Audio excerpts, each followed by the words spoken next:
नमस्कार फ्रेंड्स, आप सभी का फिर से स्वागत है मेरे YouTube चैनल एग्जाम शिकारी में। मैं नया वीडियो लेकर आया हूं आपके लिए और आपसे माफ़ी चाहता हूं कि कुछ समय तक मैं यहाँ YouTube पर उपलब्ध नहीं रहा था। फिर से मैं आपके लिए नई वीडियो लेकर आया हूं। कुछ समस्याएं थी इसलिए नहीं आ पाया था। आपके नई वीडियो लेकर आए हैं हम फिर से। इस बार जो टॉपिक रहेगा वो रहेगा हमारा एडवांस मैथमेटिक्स का।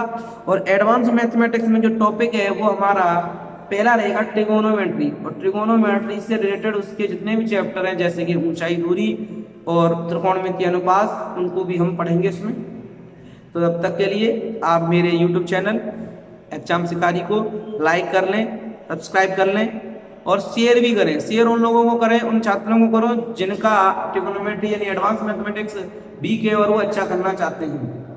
ठीक है, और बेल आइकन भी प्रेस कर लें ताकि नई वीडियो आएगी तो आप उसको अच्छी तरीके से आपको पता पड़ जाए और देख सकें। ठीक है, तब तक के लिए आप मेरे चैनल को लाइक और कमेंट कर लीजिए। चलिए स्टार्ट करते हैं आपकी नई वीडियो। हमारा वही स्टार्ट पॉइंट करेंगे ट्रिगोनोमेट्री के बारे में। जो बोला था ट्रिगोनोमेट्री यानी कि त्रिकोणमितीय। त्रिकोणमितीय हम दोनों बाइलिंगुअल में भी पढ़ते हुए चलेंगे, हिंदी में भी और साथ साथ इंग्लिश में भी पढ़ते हुए चलेंगे। त्रिकोणमितीय, जिसको इंग्लिश में ट्रिगोनोमेट्री कहते हैं, ट्रिगोनोमेट्री कहते हैं। इसका अर्थ होता है ट्राइमेस यानी त्रिमितीय। गोनों का मतलब यहाँ कोण से या उसकी भुजाओं से है,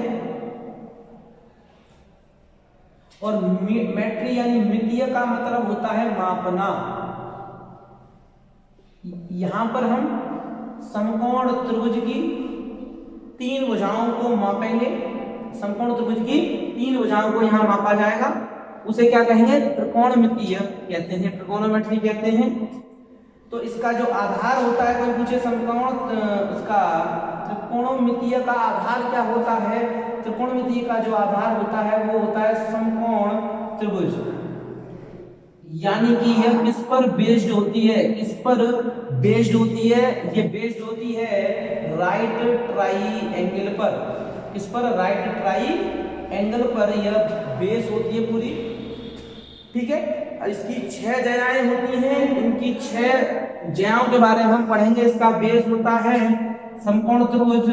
इसका एंगल यानी कि ये 90 का होगा। समकोण की पहचान ही 90 से होती है। जब एक भुजा दूसरे भुजा पर लंब डालती है तो वहां 90 अंश का कोण बनता है, और दोनों भुजाओं के छोरों को अगर हम मिला दें तो वो समकोण त्रिभुज का माप बन जाती है, समकोण त्रिभुज बन जाता है। 90 अंश के सामने वाली भुजा को, जो 90 अंश के सामने भुजा है, उसे कर्ण और इंग्लिश में हाइपोटेनियस कहते हैं, हाइपोटेनियस कहते हैं।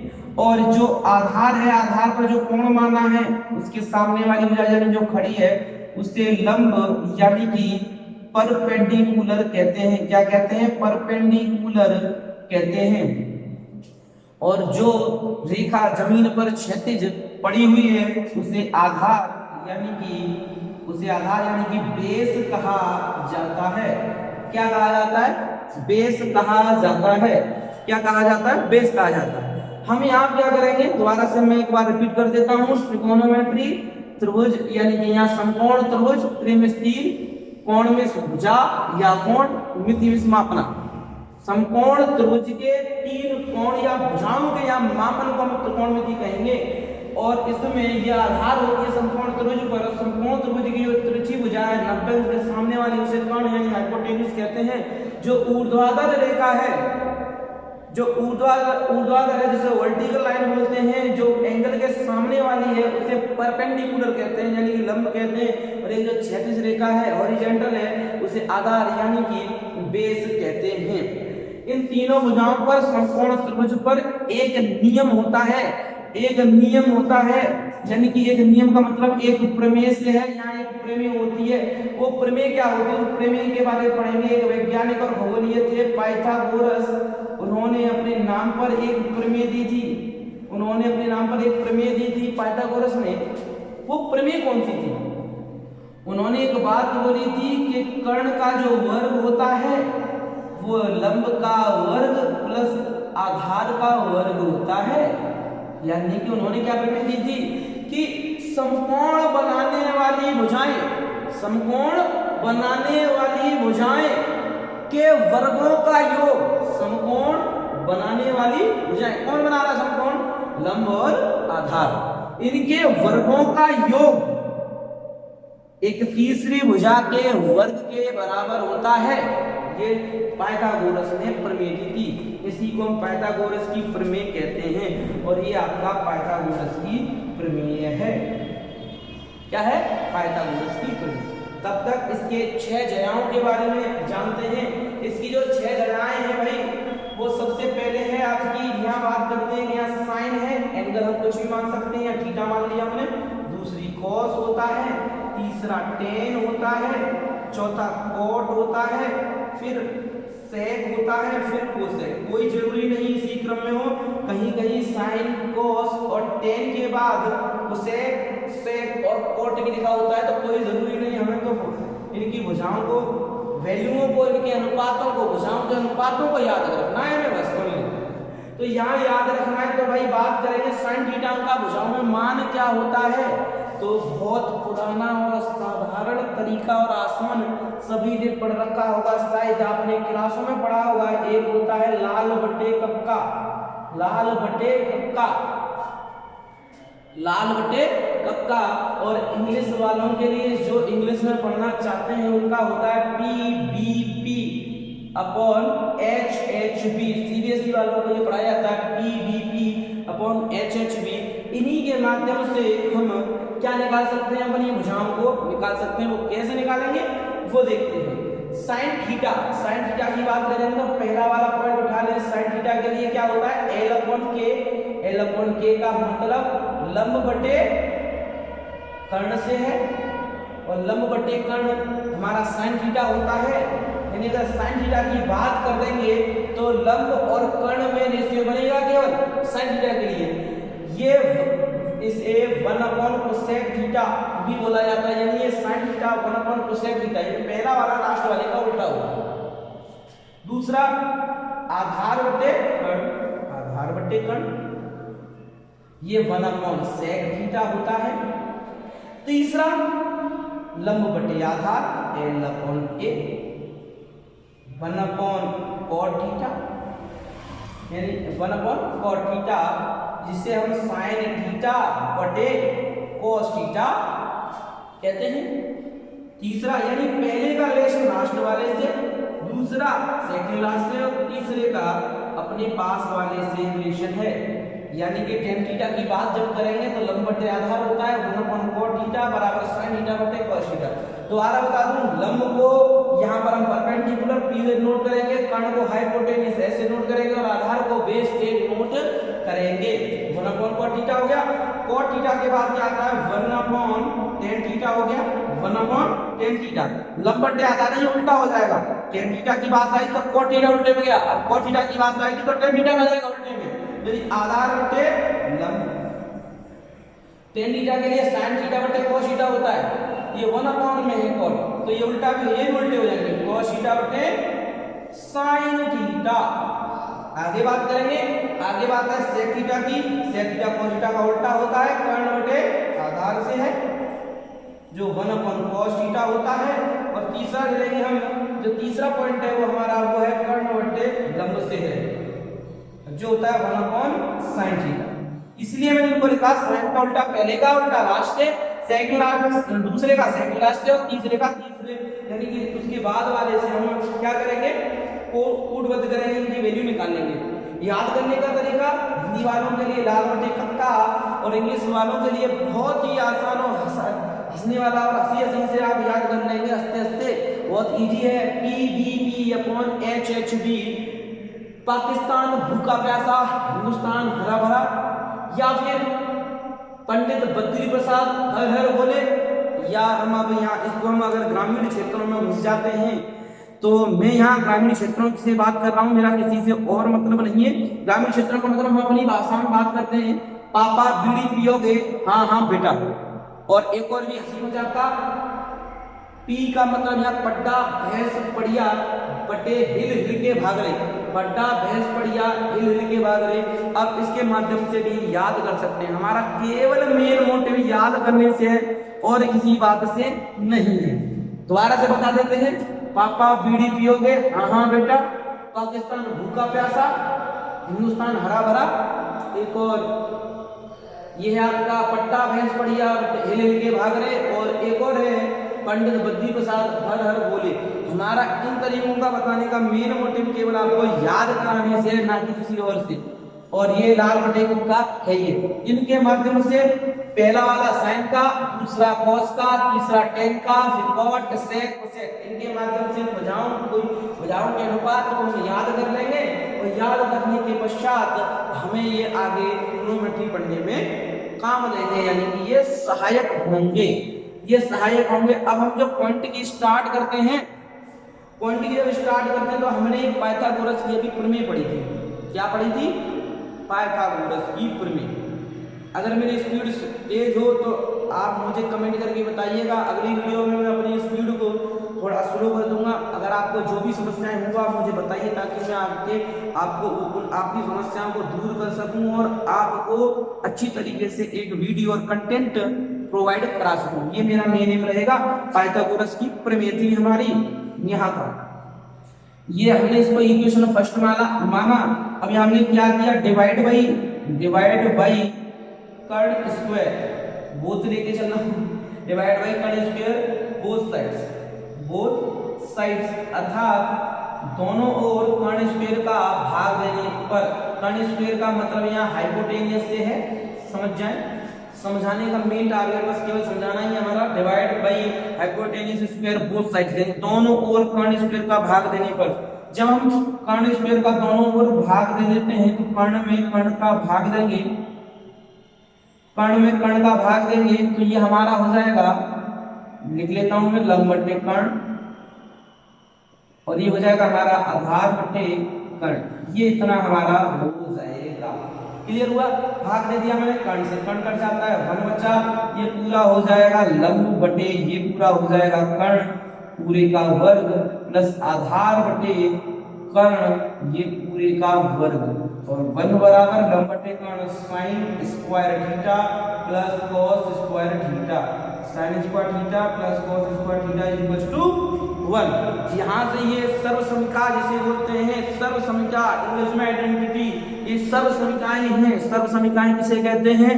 जिन्हें दोनों ओर से, यानी जिनका LHS और RHS, लेफ्ट हैंड साइड और राइट हैंड साइड, यानी दायां पक्ष और बायां पक्ष सॉल्व हो गया, इक्वल हो जाता है, उसे सर्वसमीका आइडेंटिटी कहते हैं। ये सर्वसमीकाएं हैं। 1 बराबर sign square theta plus cos square theta.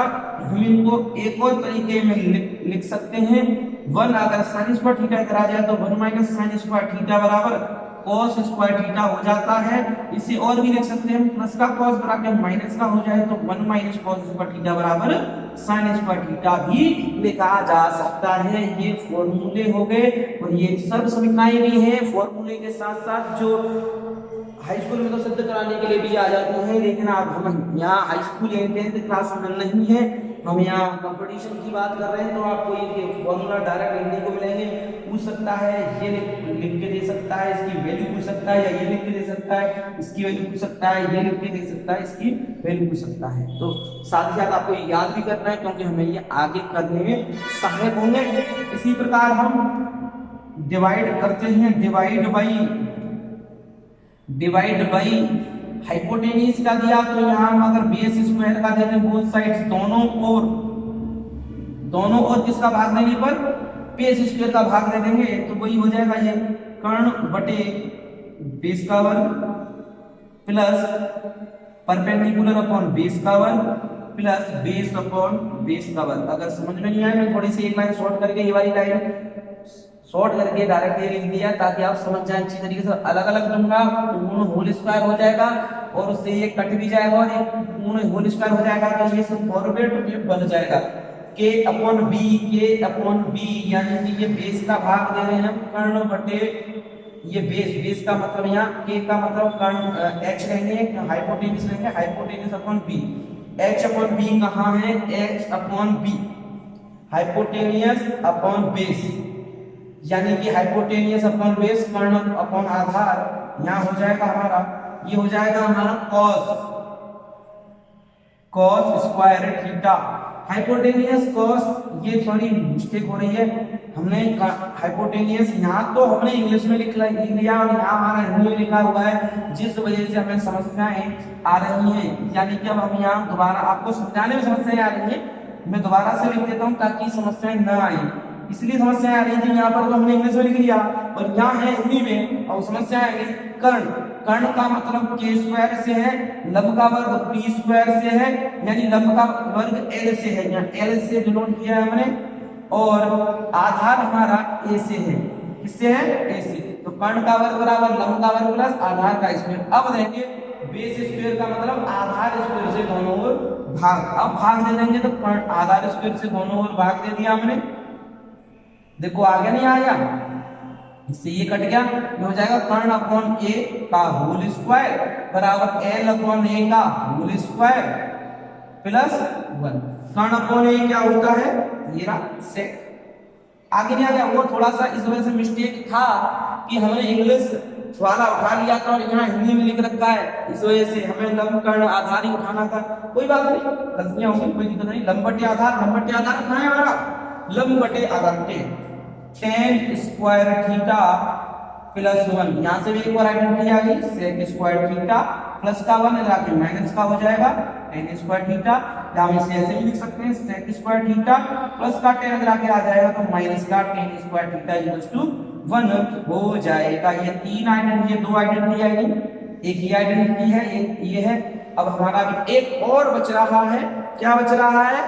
अभी हमने पहले कर्ण से भाग दिया, फिर हमने आधार से भाग दिया, अब देंगे हम लंब स्क्वायर से भाग देंगे इसमें, तब जाकर हमारी एक और आइडेंटिटी आएगी। ठीक है, तो मैं इसको रब कर दूं, इसके बाद आपको हमारी तीसरी आइडेंटिटी यहाँ रुकी हुई थी वो देखते हैं। तीसरी आइडेंटिटी यानी सबसे पहले हमने यहाँ कर्ण स्क्वायर से दोनों ओर भाग दिया था, फिर हमने आधार स्क्वायर से भाग दिया, अब हमारा एक और भुजा रह जाती है यहाँ लंब स्क्वायर, लंब स्क्वायर से भाग देंगे दोनों ओर। किस में देंगे? वही फॉर्मूला हमारा कर्ण का वर्ग बराबर लंब का वर्ग प्लस आधार का वर्ग, और हमें किससे भाग देना है दोनों ओर? लंब स्क्वायर से। लंब स्क्वायर से भाग दे दिया, देखते हैं भाई, लंब स्क्वायर से भाग दे देते हैं, यहाँ पर लंब स्क्वायर से हमें यहाँ भाग दे दिया दोनों ओर। ठीक है, लंब स्क्वायर से दोनों ओर जब भाग दे देते हैं तो लंब से लंब स्क्वायर कट जाता है 1 टाइम्स, इसको हम कर्ण बटे लंब लिखेंगे, इसका होल स्क्वायर, ये हो जाएगा आधार बटे लंब इसका होल स्क्वायर। पूर्ण वर्ग हो गया क्योंकि दोनों पर वर्ग था, इसलिए हो गया। कर्ण बटे लंब की बात करेंगे, कर्ण बटे लंब, कर्ण बटे लंब देखेंगे इसका, ये कर्ण बटे लंब उल्टा है तो लास्ट में होगा कर्ण बटे लंब कोसेक। कर्ण बटे लंब क्या होगा? कोसेक।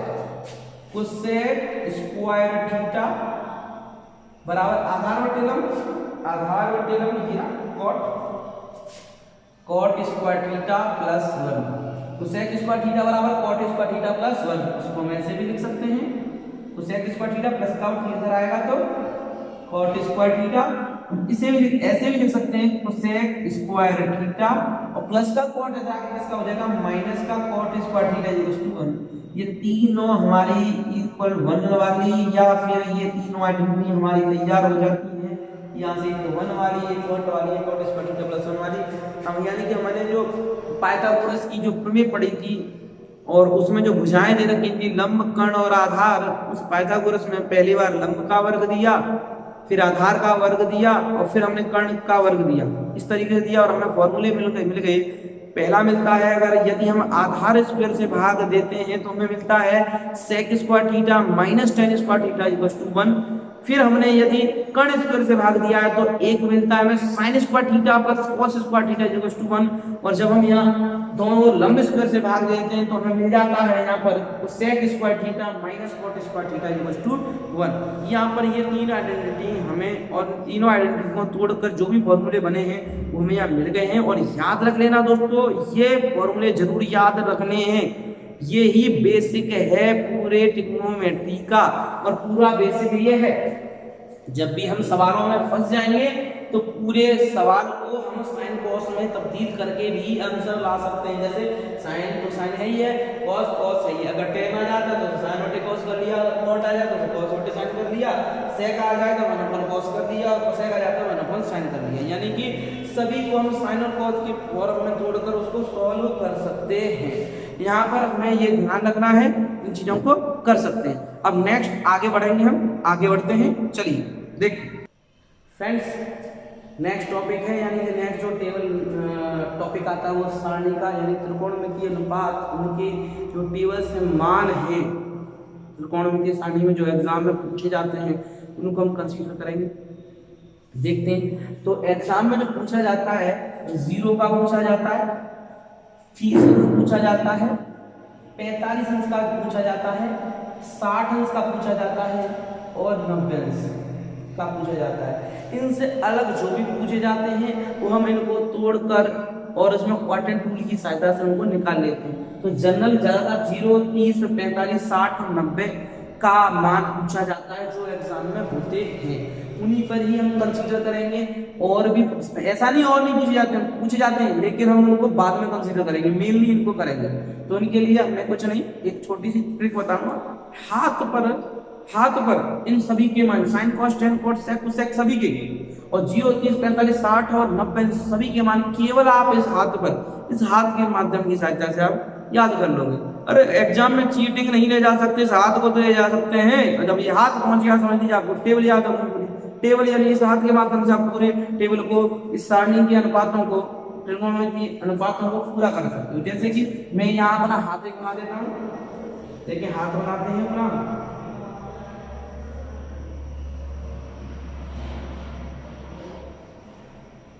मेरी ड्राइंग बहुत वीक है तो आपको हंसना नहीं है मेरी ड्राइंग पर कि इन्होंने क्या बनाया, जो भी है जैसा भी है, बहुत छोटा सा हाथ है मेरा।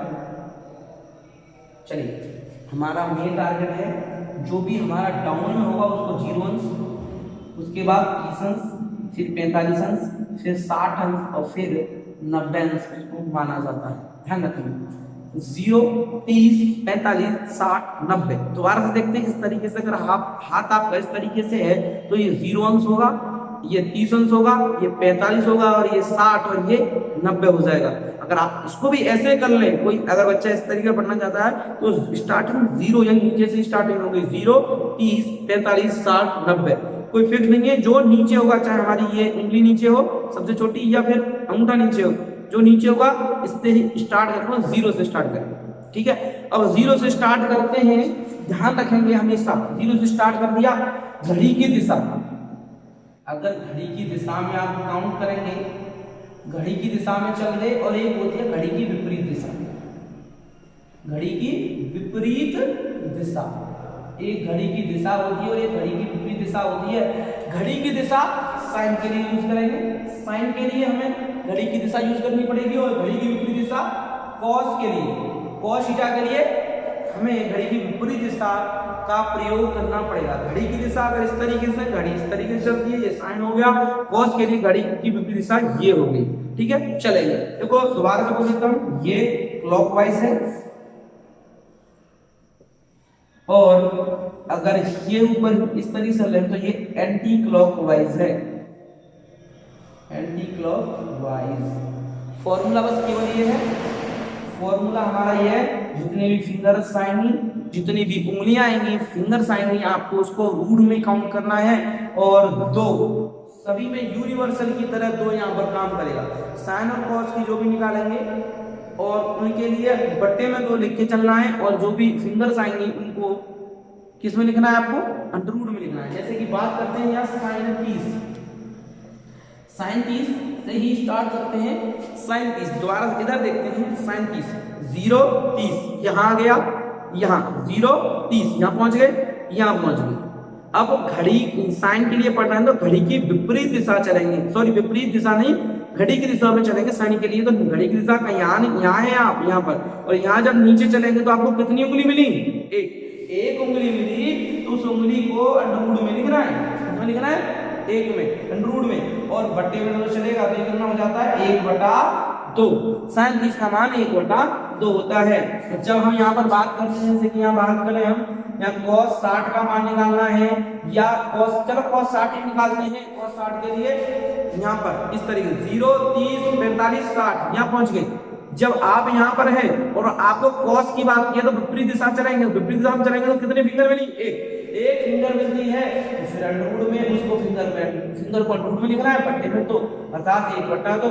इसी के माध्यम से आप किसी का भी निकाल लीजिए। sin 45 का निकाल लें। sin 45 के लिए 0, 30, 45 यहाँ गए। साइन की बात की है तो क्लॉकवाइज चलेंगे। क्लॉकवाइज के लिए घड़ी की दिशा नीचे, यानी कि 1, 2 उंगली मिली √2 और बताया गया है 2 तो सभी के नीचे रहेगा ये वाला, 2 यहाँ लिख दिया। √2 से ये 2 √2 बार कट जाते हैं तो यहाँ पर बट्टे में √2 आ जाएगा। sin 45 का मान 1/√2 होता है।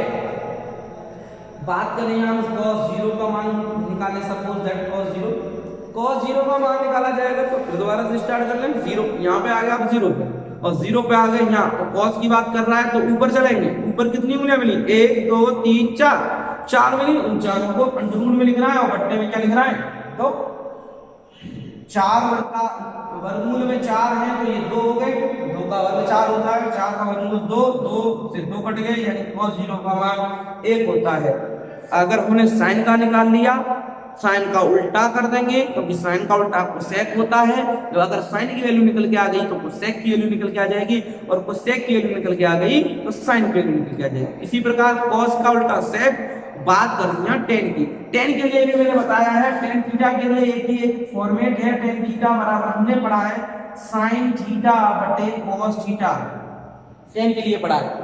तो tan थीटा के लिए सिंपल सी बात एक ये हो जाती है। tan थीटा के लिए अगर यहाँ सपोज दैट हम यहाँ निकाल रहे हैं tan 30 का मान निकाल रहे हैं तो क्या करेंगे? पहले sin 30 निकाल रहे हैं। sin 30 0, 30 यहाँ आगे। sin के लिए तो नीचे कितनी फिंगर मिली? √1 बटे 2 लिखेंगे। तो इसलिए नहीं लिख रहा क्योंकि sin थीटा के लिए बट्टे में 2 आएगा और जो cos थीटा के लिए बट्टे में 2 आएगा उसको 2 से 2 कट जाएगा। जैसे देखते हैं 2 लिख लिया, 1 बटा 2। अब cos 30 का निकालेंगे तो ऊपर कितनी मिली है? 1, 2, 3, ऊपर 3 है तो 3 बटे 2 लिखा। 2 से 2 कट गया तो ऊपर तो √1 और नीचे √3 और √1 तो 1 लिखते हैं, इसको √3 लिखते हैं। tan 30 का मान 1/√3 हो जाएगा। ठीक है, यहाँ पर पहुंच गए। तो हम tan का कैसे निकालेंगे? sin बटे cos करके। जब tan का निकलाया तो cot का निकाल लेंगे। तो आप घर पर प्रैक्टिस कीजिएगा और अच्छी तरीके से सीखना है। तो मैंने एक और वीडियो डाल रखी है चैनल पर केवल इन ट्रिग्नोमेट्री रेशियो को निकालने की, तो आप वहां उसे देखकर भी निकाल सकते हैं, देख सकते हैं। तरीका यही है बिल्कुल। इसी के माध्यम से आप sin cos tan cot sec cosec। दोबारा बता देता हूँ, sin के लिए आपको घड़ी की दिशा में चलना है क्लॉकवाइज, cos के लिए आपको घड़ी की विपरीत दिशा में चलना है। ये लिखा हुआ है cos के लिए क्लॉकवाइज, ठीक है, ये क्लॉकवाइज घड़ी cos के लिए। क्लियर हो? यहाँ लिख देता हूँ anti clockwise cos, clockwise sin। और में फॉर्मूला क्या है? जितनी फिंगर्स आएंगी उसको आपको अंडरवुड में लिखना है और बट्टे में 2 सबके लिख कर चलना है। अगर sin का आ गया और cos का आपको पता पड़ जाता है मान, तो उससे आप sin से तो cosec और cos से sec निकाल लेंगे और sin बट्टे cos कर देंगे तो tan आ जाएगा और cos बट्टे sin कर दिया तो cot आ जाएगा। सभी के मान आप यहाँ से इसके माध्यम से निकाल सकते हैं। ये फिंगर्स रूल है। ठीक है, आगे का जो टॉपिक है वो आपका क्वाड्रेंट रूल के बारे में और समझ लेते हैं। इस वीडियो ज्यादा बड़ी हो जाएगी इसलिए इसमें सवाल नहीं करा रहे हैं। ठीक है, क्योंकि वीडियो ज्यादा बड़ी हो जाएगी तो देखने में थोड़ा सा दिक्कत भी रहती है और भी सारी दिक्कतें होती हैं, इसलिए सवाल नेक्स्ट क्लास जो रहेगी कल मैं पर डे इसी टाइम आपके लिए वीडियो लेके आऊंगा। पर डे इसी टाइम कल जो टॉपिक रहेगा वो हमारा यहाँ पर चतुर्थांश नियम के ऊपर रहेगा। वो यहाँ पर ट्रिग्नोमेट्री की मेन जड़ जो होती है वो क्वाड्रेंट रूल होता है, क्योंकि उसको समझना जरूरी हो जाता है। उसको समझने के पश्चात में थोड़े छोटे मोटे जो एग्जाम में क्वेश्चन आते हैं और लेवल वाले क्वेश्चन जैसे क्वेश्चन आते जाएंगे उनको बढ़ाते चलेंगे। फिर इसकी ट्रिपलेट के बारे में भी पढ़ेंगे। इसके बाद ट्रिपलेट पे भी क्वेश्चन जो आते हैं और भी क्वेश्चन है उनको डिस्कस करेंगे। तब तक के लिए आप मेरे चैनल को लाइक कर लें, कमेंट करें, उस पर जो भी प्रॉब्लम्स हो, समस्याएं हों, मैं तेज पढ़ा रहा हूँ चलो कमेंट करके बता दीजिए। अच्छा चल रहा है तो आप अच्छी तरीके वो भी कमेंट करके बता सकते हैं आप, ठीक है। और लाइक कर लें और नोटिफिकेशन पर प्रेस जरूर कर दें ताकि आगे वाली जो कल की जो वीडियो आएगी वो आपको तुरंत पता पड़ जाए कि सर की एक और वीडियो आ गई है, ठीक है। तब तक के लिए मेरे एग्जाम सिगारी चैनल को आप क्या कर लें, एग्जाम सिगारी चैनल को सब्सक्राइब कर लें। सब्सक्राइब करना मैं भूल गया था, मैं जरूर कह रहा हूँ सब्सक्राइब करो, साथ ही दूसरों को भी भेज दें, अपने मित्रों को जो अच्छी तरीके से घर पर पढ़ना चाहते हैं, उनको कंटेंट नहीं मिल रहा है तो वो यहाँ आकर मेरे पास इस वीडियो के माध्यम से पढ़ सकते हैं। कोई भी समस्या आ रही है तो मुझसे बोले, मैं उनकी समस्याओं का समाधान करूंगा। चलिए, जय हिंद, जय भारत।